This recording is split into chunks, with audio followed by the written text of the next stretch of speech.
விடு விடுவெனவே வாலிப மனது விண்வெளி விண்வெளி ஏறும்.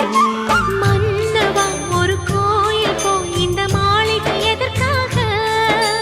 தேவியே என் ஜீவனே இந்த ஆலயம் உனக்காக. வானில் ஒரு புயல் மழை வந்தால் அழகே என்னை எங்கனம் காப்பாய். கண்ணே உன்னை என் கண்ணில் வைத்து இமைகள் எனும் கதவுகள் அடைப்பேன். சத்தியமாகுமா? நான் சத்தியம் செய்யவா?